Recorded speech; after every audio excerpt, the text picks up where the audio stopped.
السلام علیکم ویورز، میں ہوں شاکر سولنگی۔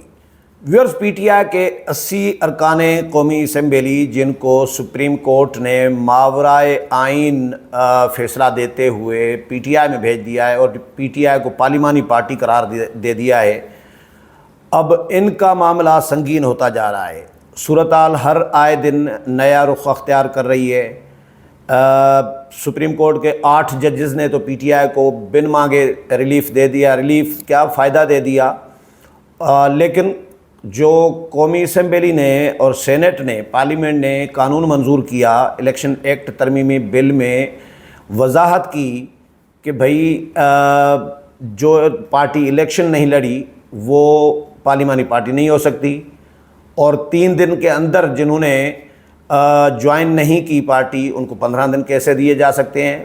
15 دن نہیں دیے جا سکتے۔ وقت کو واپس کیسے کیا جا سکتا ہے؟ یہ بھی نہیں ہو سکتا۔ اور بن مانگے کیسے دیا جا سکتا ہے؟ جو پارٹی نہیں دی پی ٹی آئی، اور وہ پی ٹی آئی کے وکلاء کہہ رہے تھے کہ بھائی پی ٹی آئی کو نہیں دی جا سکتی، ان کو بھی دے دیا گیا۔ تو اس کے بعد پھر اس قانون کو پی ٹی آئی نے آج سپریم کورٹ میں چیلنج کر دیا ہے۔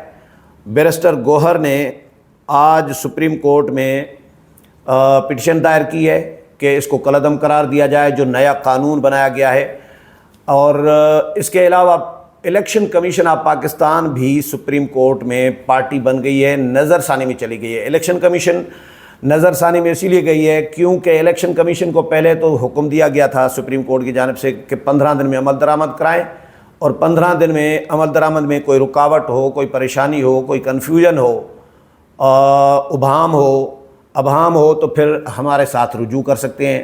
الیکشن کمیشن چلا گیا سپریم کورٹ میں، رجوع کیا کہ بھائی 39 کو تو ہم نے بھیج دیا پی ٹی آئی میں، لیکن کیونکہ پی ٹی آئی کو پارلیمانی پارٹی قرار دے چکی ہے سپریم کورٹ، لیکن 41 کا کیا کریں؟ انہوں نے جو بیان حلفی دیا ہے تو وہ تو چیئرمین کا دستخط نہیں ہے۔ اب یہ 2 صورتحال میں پھنس گئے ہیں پی ٹی آئی کے لوگ، یہ ان پر نااہلی کی تلوار بھی لٹکنے لگی ہے۔ 2 قوانین ان پر نااہلی کے نافذ ہوں گے، لاگو ہوں گے۔ سپریم کورٹ کا فیصلہ تو چلے ہیں، لیکن آج عطا تارڑ نے، وزیر اطلاعات نے بہت امپارٹنٹ پریس کانفرنس کی ہے۔ اس میں جو انہوں نے نکات، بہت سارے نکات تو ایسے ہیں جو ججز، معزز ججز 2 جو ہیں، جسٹس امین الدین خان اور جسٹس نعیم اختر افغان جو ہیں، وہ ہائی لائٹ کر چکے ہیں اپنے اختلافی نوٹ میں۔ لیکن ایک نیا نقطہ بھی عطا تارڑ نے آج ہائی لائٹ کیا ہے، اور اس نئے نقطے کے تحت بھی پی ٹی آئی کے یہ 80 ارکان نائل ہو سکتے ہیں، اور اس کے علاوہ ایک اور بھی قانون ہے اس کے تحت بھی نائل ہو سکتے ہیں۔ یعنی اس جو عطا تارڑ نے ہائی لائٹ کیا ہے اس کے تحت تو اسپیکر ان کو نائل کر سکتے ہیں۔ اسپیکر کو اگر کوئی درخواست دے دے کوئی ممبر، تو اسپیکر ان کو نائل کر کے بھیج سکتے ہیں الیکشن کمیشن کو۔ اس میں تو سپریم کورٹ کا عمل دخل ہی نہیں ہے۔ تو بات یہ ہے کہ 2 قوانین نافذ ہوتے ہیں پی ٹی آئی کے ان لوگوں پر نااہلی کے۔ عطا تارڑ نے جو ہائی لائٹ کیا ہے وہ یہ کہا ہے کہ جی دیکھیں، floor crossing, P T I کے لوگوں نے پہلی بنیادی چیز تو ہے حلف نامہ نا، کہ حلفیہ بیان۔ انہوں نے پہلے حلفیہ بیان جمع کرایا کہ ہم سنی اتحاد کونسل میں جانا چاہ رہے ہیں اور اس کے ہیں ہم۔ اب سپریم کورٹ کے حکم کے مطابق وہ بیان حلفی واپس لے کے اب نیا بیان حلفی انہوں نے دے دیا کہ جی ہم سنی اتحاد کونسل میں نہیں، ہم پی ٹی آئی کے ہیں۔ اس طرح ان کا پہلا حلف نامہ جو ہے وہ جھوٹ ثابت ہوا، اور اس جھوٹ پہ ان پہ آرٹیکل 62 کی جو شقہ 1F نااہلی کی وہ نافذ ہوتی ہے کہ بھائی یہ یعنی جھوٹے ہیں، یہ صادق اور امین نہیں ہے۔ اگر نواز شریف نااہل ہو سکتا ہے صادق اور امین نہ ہونے پر، تو پھر یہ کیوں نہیں ہو سکتے؟ کیا یہ آئین اور قانون کی شقیں اور آرٹیکل، یہ عدالتیں، سپریم کورٹ ججز، مخصوص ججز کیا پی ٹی آئی پر الگ طریقے سے نافذ کریں گے؟ ان کے لیے الگ ڈیفینیشن کریں گے؟ یہ کرتے رہے ہیں، پہلے بھی کرتے رہے ہیں، آرٹیکل 63 62 میں اس طرح کرتے رہے ہیں اور آئین کو ری رائٹ بھی کرتے رہے ہیں، تو کیا نواز شریف کے لیے الگ تشریح ہوگی اور پی ٹی آئی کے لیے الگ تشریح ہوگی؟ یہ تو نہیں ہو سکتا نا، یا تو دونوں کے لیے ایک ہی کرائٹیریا ہونا چاہیے۔ ان کا کرائٹیریا الگ الگ ہوتا ہے، نیب کا بھی اس طرح ہم نے ماضی میں دیکھا ہے، پی ٹی آئی کا بھی اس طرح دیکھا ہے، سپریم کورٹ کے معزز ججز بھی وہی کام کر رہے ہیں کہ بھائی نون کے لیے آئین کے الگ تشریح اور پی ٹی آئی کے لیے الگ تشریح۔ تو یہ سچے جو صادق اور امین نہیں ہیں وہ بھی شک ان پر نافذ ہوتی ہے، کیونکہ بیان حلفی پہلا جھوٹا ہے ان کا، دوسرا جو دے دیا سپریم کورٹ کے حکم پر۔ تو دوسرا آج عطا تارڑ نے ہائی لائٹ یہ کیا ہے کہ بھائی فلور کراسنگ ہوگی۔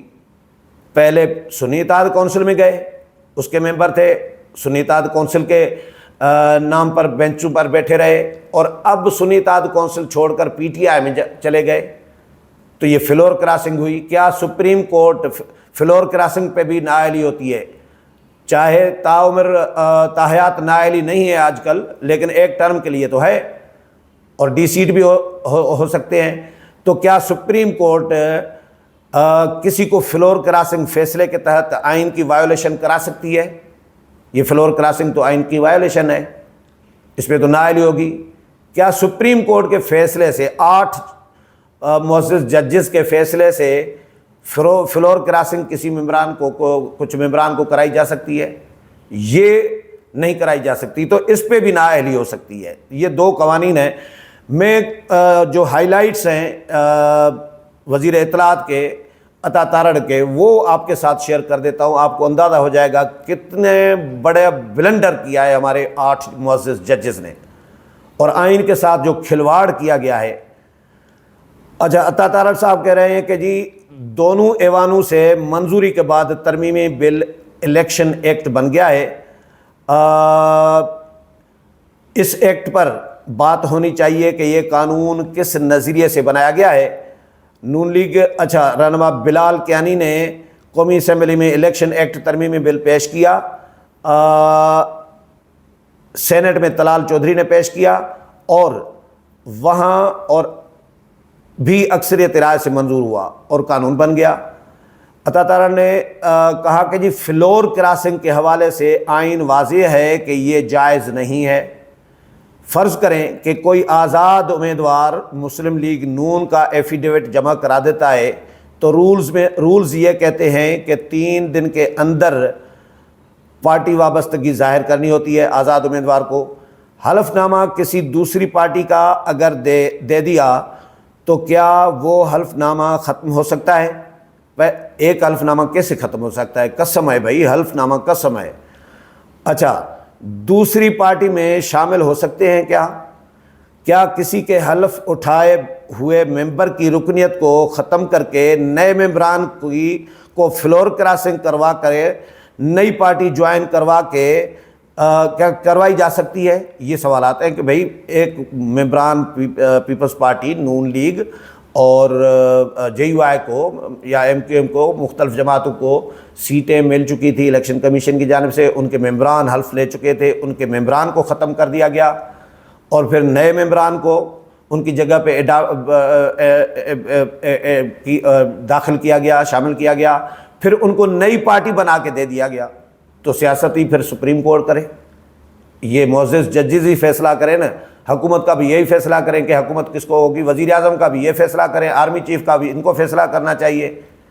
تو اگر ایسا ہی ہے، پارٹیاں انہوں نے بنانی ہے، جو پارٹی الیکشن نہیں لڑی پی ٹی آئی، وہ پارلیمانی پارٹی کیسے ہو سکتی ہے جس کا ایک ممبر نہیں ہے؟ پورے ملک میں پی ٹی آئی کا ایک ممبر نہیں ہے، تو وہ پارلیمانی پارٹی کیسے بنی؟ سنی اتحاد کونسل بھی پارلیمانی پارٹی نہیں تھی، لیکن انہوں نے سنی اتحاد کونسل کو بھی پارلیمانی پارٹی بنا دیا تھا۔ تو جو آئین میں نہیں لکھا ہوا وہ کیا جا رہا ہے اور کرایا جا رہا ہے، پی ٹی آئی کی صرف سپورٹ کرنے کے لیے، پی ٹی آئی کو یعنی ان کی حمایت میں اور ان کے عشق اور محبت میں آئین کی دھجیاں اڑائی جا رہی ہیں۔ اچھا، کیا کسی کے حلف اٹھائے ہوئے ممبر کی رکنیت کو ختم کر کے نئے ممبران کو فلور کراسنگ کروا کر نئی پارٹی جوائن کروائی جا سکتی ہے؟ یہ بہت پیچیدہ صورتحال ہے اور سوال ہے۔ ایک رول پہلے ہی موجود تھا کہ 3 دن کے اندر آزاد امیدوار نے پارٹی میں شامل ہونا ہے۔ اس بل کے ذریعے اس رول کو قانون میں بدل دیا گیا۔ یہ پریکٹس اور رول دونوں موجود ہیں۔ تناسب نمائندگی کا ہوتا ہے تو سپریم کورٹ کے 2 ججز نے انتہائی اہم سوالات اٹھائے ہیں جو اختلافی نوٹ لکھا ہے۔ یہ جسٹس امین الدین خان اور جسٹس نعیم اختر افغان، انہوں نے بہت اہم سوالات اٹھائے ہیں۔ انہوں نے کہا کہ جی آئین کے آرٹیکل 51، 62، 63 اور 106 کو معطل کرنا پڑے گا سپریم کورٹ کے فیصلے پر عمل درآمد کروانے کے لیے، اور آئین کے کچھ آرٹیکلز کے اسکوپ سے باہر بھی جانا پڑے گا۔ اچھا، ان کا کہنا تھا کہ جی ججز نے یہ سوال بھی اٹھایا ہے کہ 15 دن گزر گئے مگر اکثریت کی طرف سے ججمنٹ کا تفصیلی فیصلہ جاری کیوں نہیں کیا گیا؟ جب آئین واضح کہتا ہے کہ کسی بھی جماعت کو مخصوص نشستیں تناسب نمائندگی کے فارمولے کے تحت دی جائیں گی تو اس کا مقصد یہ ہے کہ وہ جماعتیں جو پارلیمان میں موجود ہیں، نہ سنی اتحاد کونسل کے چیئرمین نے سنی اتحاد کونسل کی ٹکٹ پر الیکشن لڑا، نہ ان کی جماعت کا پارلیمان میں کوئی وجود تھا۔ اگر آزاد امیدوار MWM جوائن کرتے تو شاید سیٹیں مل جاتی۔ اب پارٹی کے الیکشن نہ کرائیں، آپ پارٹی کے الیکشن نہ کرائیں اور کہیں کہ سیٹیں مل جائیں۔ ایک ایسی پارٹی جوائن کریں جس کا وجود نہیں پارلیمنٹ میں اور پھر کہیں متناسب نمائندگی کے تحت ہمیں سیٹیں دی جائیں، تو یہ کیسا انصاف ہے؟ تناسب نمائندگی کے لیے ضروری ہے کہ ہر سیاسی جماعت مخصوص نشستوں کے امیدواروں کی فہرست آویزاں کرے۔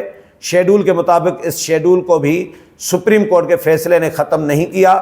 اگر ہم نے 15 خواتین اور 10 اقلیتوں کی لسٹ دی ہے، وہ انتخابات سے پہلے لگنی ہوتی ہے شیڈول کے مطابق، تاکہ ووٹر کو مطلع کر سکیں کہ انہیں ہم نے چنا ہے، اور یہ ووٹر کے اوپر ہے کہ وہ اس چوائس کے مطابق ہمیں ووٹ دیتا ہے یا نہیں دیتا ہے۔